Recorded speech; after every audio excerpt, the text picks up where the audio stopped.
So one thing that a lot of Christians don't quite realize is that there is symbolism in the days of the week, particularly Friday, Saturday, and Sunday.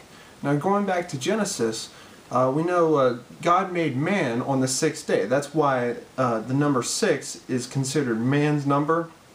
Just like in Revelation when it talks about the number of the beast being 666, and then it says, for that is man's number. And it's one short of completion. The number 7 is completion. That's why God rested on the seventh day. God himself completed the week with himself, because there's nothing else on the seventh day. There's no creation on the seventh day. It's just God resting. Another interesting thing to think about, on the seventh day there is no evening and there's no morning. On all the other days, at the end of the verse it says, and then there was evening and there was morning the fifth day, or the sixth day, or whatever it was. But on the seventh day, there doesn't have any of that. There's no evening, there's no morning. The seventh day represents eternity. There's no beginning to it, there's no end to it. This is further confirmed by the writer of Hebrews in Hebrews 4 when he says, therefore, since the promise of entering his rest still stands, let us be careful that none of you be found to have fallen short of it.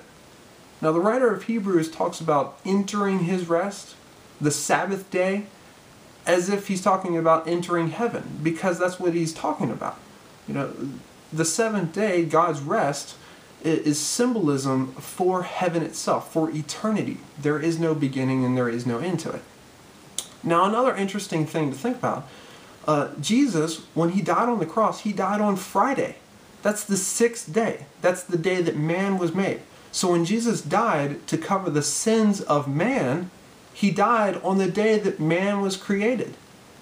Now when he rose on Sunday, and all the Gospels record this. It was early on the first day of the week when they discovered the empty tomb. So we have God in the Old Testament resting on the seventh day, the last day of the week, and we have Jesus in the New Testament rising on the first day of the week. Now that's perfectly in line with what Jesus said in Revelation when he said, I am the first and the last, the beginning and the end, the Alpha and the Omega. See, the first day of the week and the last day of the week are both signified by God doing something really major, resting in Genesis and rising in the New Testament. And so he uses the first day of the week and the last day of the week to symbolize himself, the first and the last.